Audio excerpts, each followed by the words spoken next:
Well, good afternoon, everybody. Welcome in to Good Afternoon Michigan Football. It is Friday the 13th on the June, but nothing but good luck here because we have Greg Smith, who joins us, the national recruiting analyst for Rivals and Yahoo Sports, and he is on the screen. It's great to see him. Greg, what's going on? How are you? Hey, well, I usually just say not a lot. That's usually the boilerplate answer, right? But there's a lot going on. There's always something in this month. June has become the kind of crazy month for recruiting now, as I feel like this has really shifted from, it used to be in the season was so much busier, and now June with so many kids wanting to commit between these summer official visits and then kind of that 4th of July time where a lot of kids will come off the board as well. This has become kind of a breakneck pace kind of time. So good to be with you, though, because there's a lot to discuss. Yeah, Michigan's got a big weekend this weekend. They've got their gigantic weekend coming up this month. You're right. It seems like the 4th of July. I'll say it. Seems like there's a lot of fireworks right around that time for recruiting if you pay attention. And I know everyone does. So that's why we're here. And that's why everyone's tuning in as well.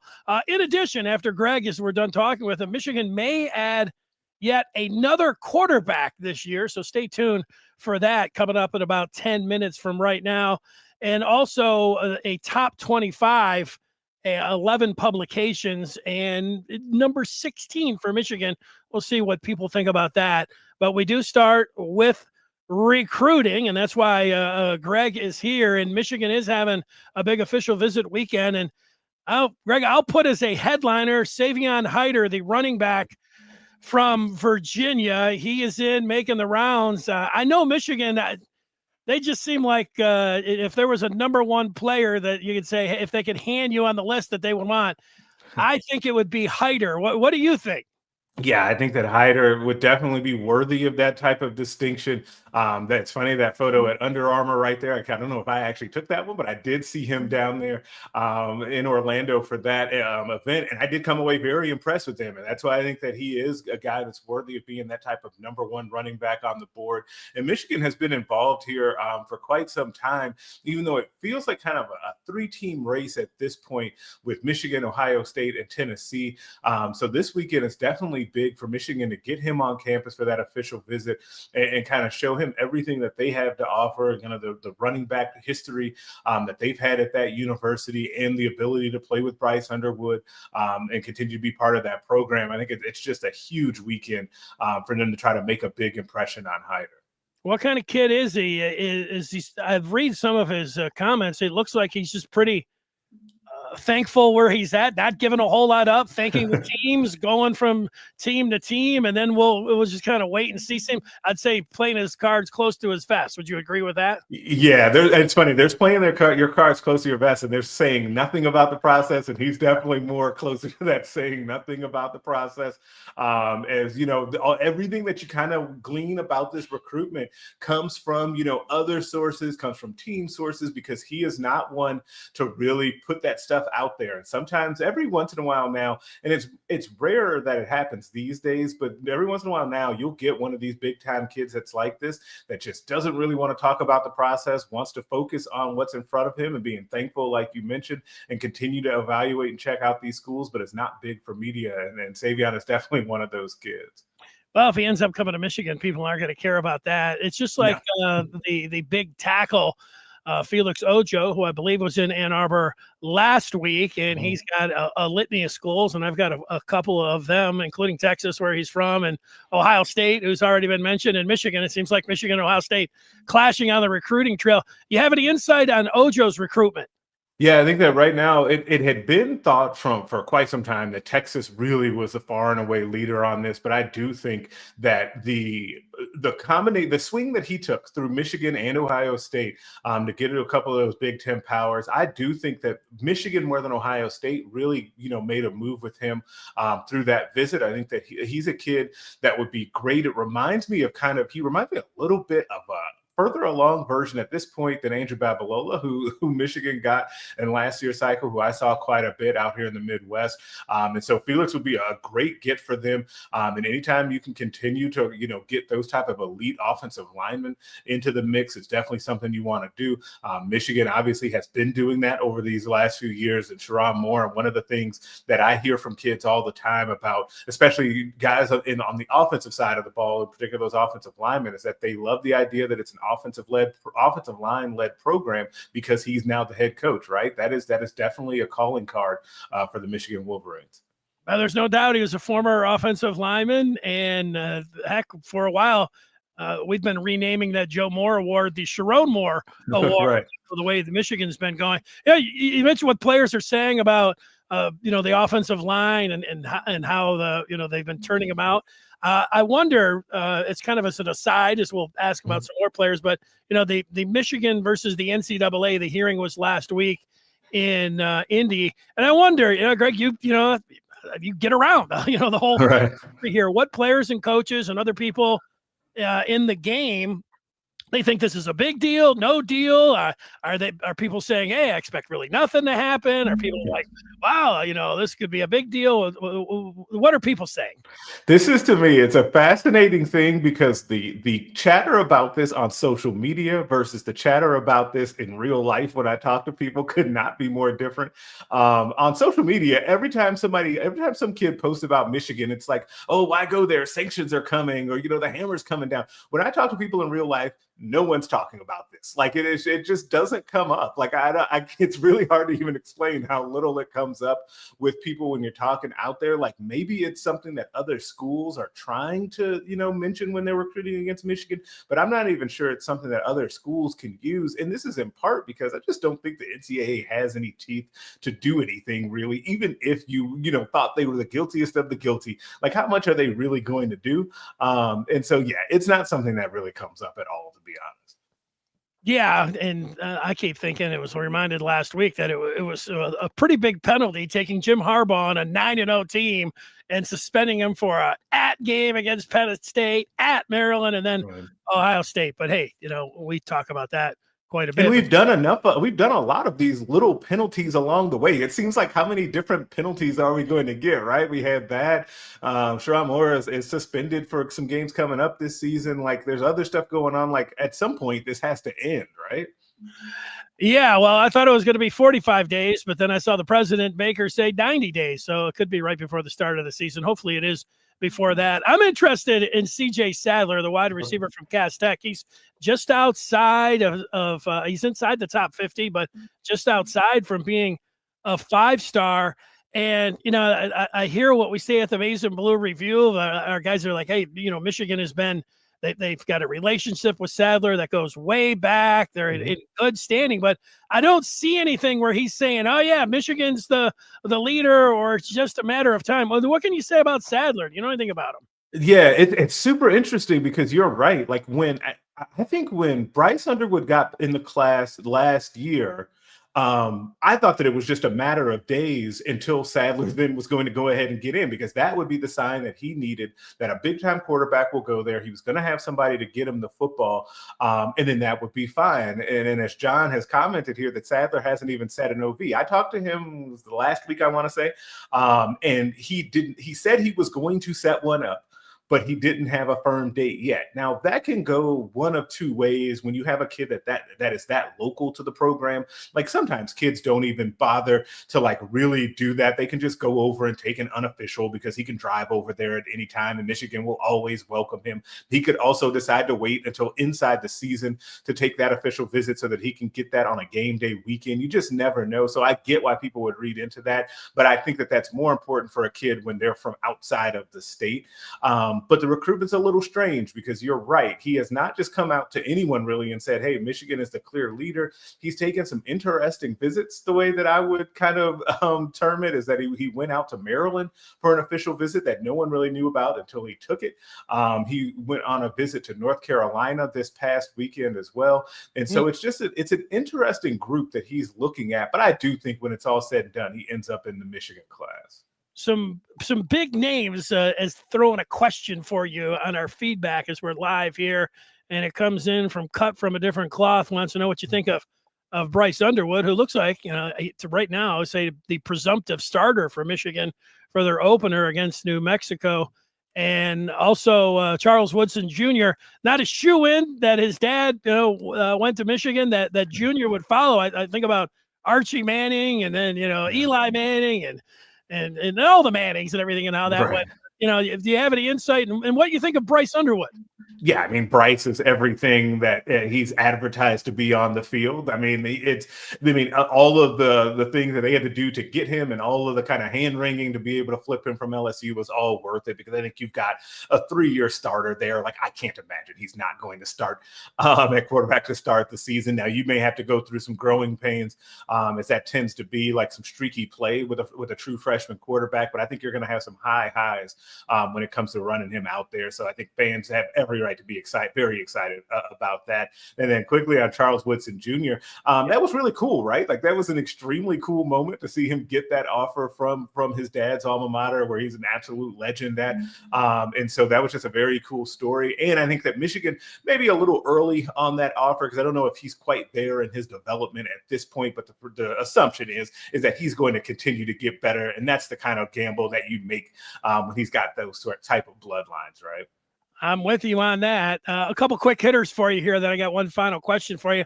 Zion Robinson visited Michigan, and he was on social media, and he looked good in all of his Michigan stuff. Then he was quick to say, "Hey, I'm not committed." But then the next day, he canceled a trip to TCU, and he's supposed to, at the end of July, be making an announcement, and he couldn't go further across the map here from Michigan to California and Stanford to down to South Florida and Miami. What do you make of Zion? So anytime, I know that he put out the not committed, and he does. Like, you see in that picture on the screen, he looks great in the uniform. Looks every bit of 6'4", right, and almost 200 pounds. The exact type of receiver that you need to win and contested catches in the Big Ten. So I like that. But anytime you have a kid that has that good of a visit and then starts canceling other visits, I think you could feel pretty good about where Michigan stands, especially given, I know he's got some family ties to the TCU program. So canceling that visit is a pretty big deal. So I like Michigan right now in this one, and he'd be a very welcome addition to the class, because if you can get a guy like Zion Robinson and kind of his profile at 6'4", almost 200 pounds as a true outside receiver, and then you can bring CJ Sadler in, who I think is one of the best, if not the best, slot receiver in this class, you're really cooking with something at the wide receiver position in this class. We had a question from the Den on the board, and it comes from Mac Daddy, who was talking about Michigan's cornerback outlook. And then he asked who Greg thinks could possibly flip in October and December. Wow. Okay. I don't know. You're testing me on that one. Yeah, I appreciate the confidence in my skills, but what I would say in this one is it's really hard. I think that there are always going to be those flip targets. These guys will always emerge, but I would say let's put a pin in this for right now, because I think if you think about a guy like Elijah Dotson, who was in last year's class, that flipped from right there in state in Michigan, he flipped from Pittsburgh over to Michigan. Remember that didn't really start until about August, right? I remember I was at his game, and him and Bryce Underwood were on the same team. I was out there, obviously, to see Bryce first and foremost. And Dotson, I think, made 19 tackles in that game that I saw them play. And I came away super impressed with him, and basically told everybody that I knew that I thought that kid might get some other calls and some bigger offers than Pitt. He did. He is now going to be a Michigan Wolverine. So check back with me in about August, maybe September, when guys start playing games. There will always be those flip targets that emerge, even with those guys that commit during this time, because then you never know what happens when we get to the season.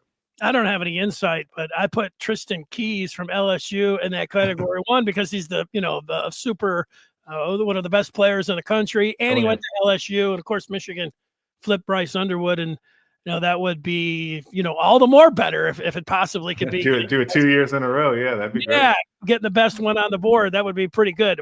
Thanks to Mac. And so the final question for you is about Trenton Henderson, who visited Michigan. He is a linebacker out of Florida. Do you think ultimately, he comes north and ends up in the maize and blue, or do you think he goes elsewhere? Yeah, I think Michigan has a very good shot here, and they've had a really interesting kind of defensive line, defensive end, edge, linebacker kind of board this year. As they've done a good job, I think there with some of the guys that they're really looking at, and Henderson is another one of those types for me.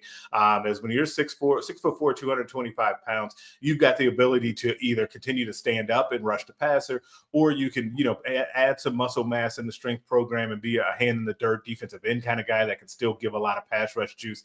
So I like him, and I think that will be a good take for Michigan if they can get that one over the finish line. Josh Henschke, the publisher of the Maize and Blue Review, had a question for you. He wanted you to rank the publishers, and if he was the first, he wants to know what he can do to get his extra star. So I don't know if you guys got some kind of rivalry going or something there, but he just kind of threw that one at me. So I don't know if that's kind of an inside joke or something. It is not, but Josh is already a true 5-star, and so no, there's not a lot of space for Josh to improve on his ranking. He's like one of those kids that's already in the top 10, but wants to be number 1. Just be happy with being in the top 10, Josh. Greg, great job. It was great talking with you for the first time. Where are you headed next? What are you doing? Oh, I think I am home for a little bit, thankfully. I've been traveling a lot here over these last couple of months. I think the next thing I'll be at, actually, with the sweatshirt here, is Rivals 5-Star, which will be in Indianapolis, June 23rd and 24th. We'll see some of the top 100 or so players in the nation, including CJ Sadler, who will be at the event. So I'm eager to see him go against some of the top corners in the nation. Yeah, I'm looking to get a hoodie like that. That's pretty sweet. I'll have to ask Josh what he can do. Greg, appreciate your time. Thanks so much, and we'll talk with you down the line. Yeah, appreciate the time, man. Happy to come back anytime. Take care. There he is, Greg Smith joining us, and it's always great to talk a little recruiting, and here I am trying to talk a little bit, and I had one more thing I was going to throw your way out there for the people. And it wasn't Henderson. It was, here it is, Kenneth Goodwin. You had Aiden Sen, who is making a future cast, for the young man. And so we'll see if that ends up happening or not. But Goodwin is in this weekend. And I know that, I forget who was it that asked the last time out, what about Michigan and linebackers and what's going to happen there? Well, there you go. Goodwin on the board, and the possibility that he could end up being part of this class is sooner rather than later. So there's the and Ripstar, I think, now that I'm thinking about it, and as it all goes down there. So there you go. When it comes down to recruiting, hopefully I kind of got everybody's questions up there. I got a few. Just going through, see if there was any more. We had Nix was talking about Sadler having some stuff going on not related to football. And he says hopefully he still ends up in the Michigan class. So, yeah, well, hopefully things work for him. He's able to work things out if that's true off the field, and then get back in and enjoy the recruiting process. And good luck to him where he ends up, wherever that may be. That's what we're talking about. So let's move on. And before we do that, you like the recruiting talk. Who doesn't? June, July, August, these are the dog days. Not if you're a recruiting fan, and you might be like, I'm not a recruiting fan. Well, now's the time, I think, to pick it up. And you can jump right in. It's one of those things you can just parachute right in. You say, wow. And it's surprising. After a week or two, you're like, all right, this guy, that guy, who's coming in, where are they going? Who's rumored to commit next? All those sort of things. Why can't these guys get ranked the right way? All that sort of talk, and it just gets you going in some ways, and really in a lot of ways, just kind of just brings you back and lets you talk about Michigan football, your favorite topic. And I'm saying all that and suggesting that you give the Maize and Blue Review a shot. And to do that, go to michigan.rivals.com. You get instant access today. You can get up to speed, and you can start jumping in there, and you're like, wow, what an oasis of Michigan football coverage. It's going on all the time. That's right. So we'll see you over there on the Den. I was surprised. Speaking of the Den, I saw this today or yesterday. The possibility that Michigan could add a quarterback to this upcoming year's team, and a transfer from East Carolina who started out at Miami for a couple years, Jake Garcia. He was a 4-star QB coming out in the same class as J.J. McCarthy. And now did I get that right? I think I did get that right, that he is in Ann Arbor right now. And so this is something that you have to absorb. And the question might be, why in the world would Michigan be taking a quarterback? They got Bryce Underwood. And I can understand why you may say that. Greg Smith referenced the internet, and you could see people on the internet saying, oh, Underwood must not be that good, or something like that, my thought is that just like drafting a quarterback or giving up picks for a quarterback in the NFL, if you get it right with the most important position, it doesn't really matter how much you give up in the pros. And in college, throwing as much as you can at the position, because you never know what's going to happen. Let's go back to last year. Last year, Michigan got caught with their pants down, and they were embarrassed. It has been said many times. Let's say it again. If Michigan had, average quarterback play, they might have made the college football playoffs. But they didn't have average play. They had injuries. They had a guy who just couldn't throw. Go down the line. You don't have to go blow by blow there trying to forget all of that. So adding another arm, it doesn't necessarily mean really anything about any of the guys. I mean, I said it, with Mikey Keene. I heard Sharon Moore saying, oh, yeah, all these snaps, he's back. Maybe he could have played in the spring game, but, we're bringing him along slow. He's got all the experience. I mean, it gave me Jack Tuttle vibes. And we all know what happened with Tuttle. So I'm not saying that that's gone on with Keene, but I'm saying here's another insurance policy and another insurance policy and another insurance policy. Davis Warren, who injured his ACL in the bowl game. Who knows when he's going to be coming back? You could project early October or even earlier than that, but what are you really doing in practice to gear yourself up and get ready to go? So all of a sudden you've got 2 question marks. So adding another guy sounds like a great idea to me. And I don't know where he fits in to the depth chart right now. Not very high. And, certainly people will read into it, but I read into it like, well, I wish they would have done something like this last year. Because you can never have too many players in the quarterback room. Let's take some feedback on this. Let's see. Here's Keegan.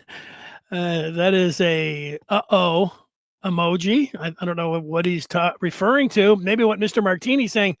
Keene must be struggling with his recovery. Yeah, I don't know that. This could just be diligence by the Michigan football program. It also could be a little bit of thinking back to last year when they're around there. And last year, and they're going back to their conversations like, oh, yeah, well, we feel real good about Tuttle, and then somebody says, are we feeling good about Keene? And you're like, hey, you can never have enough good quarterbacks. So we'll see how that ends up playing out. I get it because it's the quarterback position. We are have a little PTSD because of last year. All that is completely understandable. That's what John is saying. Our quarterback situation was awful last year. It still didn't stop us from stomping Sparty and emasculating OSU. Good point. That's right. As bad as it was, they still were able to beat Ohio State. And they didn't throw the ball. And it was great. Heron lives in Ohio, but is a longtime Michigan fan. Die hard. Even when I'm right, OSU fans can't accept it. Yeah. Hey, we've got a new member. Let's go. What's up, Zeke? Yeah, I like new members. Thank you, Zeke, for accepting the challenge and joining us on the Maize and Blue Review. We are here Monday, Wednesdays, and Friday talking about the latest and what's going on in Michigan football. Right now, we're talking about this potential addition, and it happened for sure, but Jake Garcia, who was at East Carolina last year, before that was 2 years down for the U, he could be coming aboard, and John is saying, Keene is throwing, but you never know. And then goes to and talks about Davis Warren. Exactly. Even if we just zeroed in on Davis Warren and the doctor came to Sharon Moore and said, and Sharon was like, "What's up? Well, how's Davis?" And the doctor could have said, "He's doing great. Everything looks good." And then they want a timetable of when he could be ready. And the doctor says something like, he could start doing some stuff even in fall ball. And then Sharon's like, "Well, what about contact?" And he'd say, could be as early as September. It might even be but more like mid-October also could be. You never know with these things. And Sharon went on the way home thinking, why not just grab another QB to see what's up? 2,022 days. I know what that number is. That is the days since Ohio State has had a victory over Michigan. There's Mello, who's joining. Let's see. These are coming from out of left field now. Here's Heron talking about Greg Schiano, talking about Michigan and Schiano. Yeah, I don't know. I do remember Schiano saying some things. Something's not right out there. That was what Schiano was saying. I don't remember exactly how that all went down. But yeah, there it is. He's not on the Michigan Christmas card list. So keep an eye on that. We'll see what happens with the quarterback position. And that's where you're joining us here, is that we're talking about Michigan football. We went recruiting, and now the quarterback that could be joining it. And I wanted to add this. The Sporting News recently went across 11 publications, like the Athlons and the Lindy's, and I don't know all of them. Sporting News was one of them. Sports Illustrated, probably. There's 4. And then they took all the top 25s in college football, and they put them all together. And if you remember a month or so ago, I did my own top 5, and I had Clemson at 5. I had Penn State at 4. I put Oregon at 3, and I put Texas at 2, and I put Ohio State at 1, being the champs. And knowing that Ohio State and Texas are playing week 1, and I am a sucker for you can rank them a lot of different ways, and I did it this way. I didn't see any reason to drop down Ohio State. And then with Texas, I like a 1 versus, kill me. I like a 1 versus 2 week 1 matchup, and that's what's going on. And the rest of these, but when it comes down to the Sporting News, what you'll see is that it's pretty close to being where I was at. They've got Texas, Ohio State 1, 2.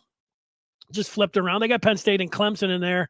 I had Oregon in the top 5. They've got Georgia and Notre Dame. So not so far off anywhere. Here's LSU, Alabama, Illinois, who a lot of people are talking about being, one of those teams. Let's see if I got one of these at 10. Yeah, the U down there at 10. Well, I didn't think the U was that highly thought of heading into the season. I know about Illinois. A lot of people saying that they're this year's Indiana. Arizona State's got one of the top quarterbacks. Florida does as well. They ended the season well. South Carolina's got a very exciting quarterback as well.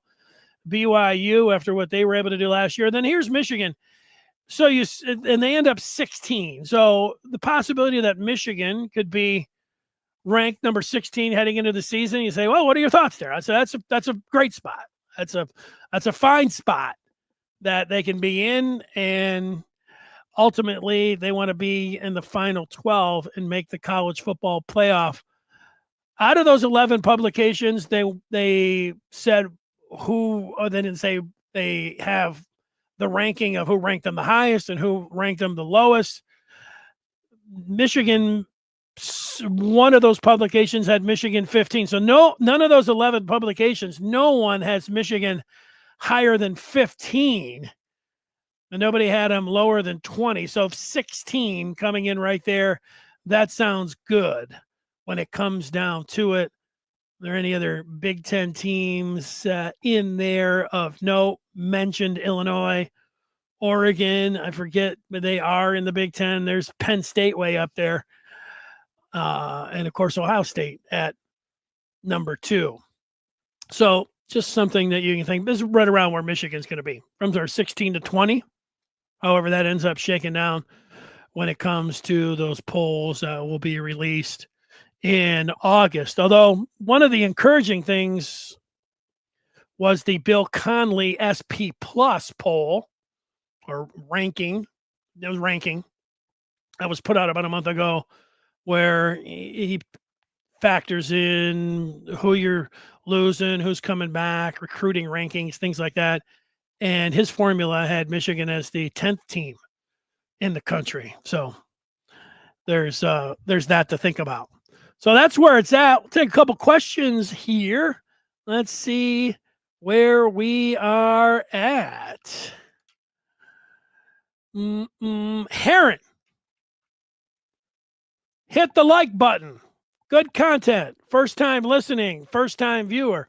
Well, hey, thanks very much, Heron. We like that. This is a great weekend for me. Not only, thinking about Father's Day weekend and all that, but sports-wise, the Tigers are coming home. They look great. They're playing great. They got 3 games against the Reds, and then is it 4? You think Friday, Saturday, Sunday, and then they play all the way down. And then they got 4 against the Pirates, and I was looking at it. Pirates don't play on Monday, but Paul Skeens is either going to be pitching Wednesday, probably Thursday afternoon. Ooh, Skeens Thursday afternoon. That would be nice. But man, any game now, go down to Comerica and see the Tigers. Those tickets went from, hey, you want to go to the Tiger game? Like, nah, okay. Now, man, everybody wants to go to the Tigers game, and it is off the charts exciting when baseball. It's nothing like, people say there's nothing like a pennant chase. There's nothing like when you got a first place team and then but there prior to that it had just been such a drought. You have to go back to I think 2015.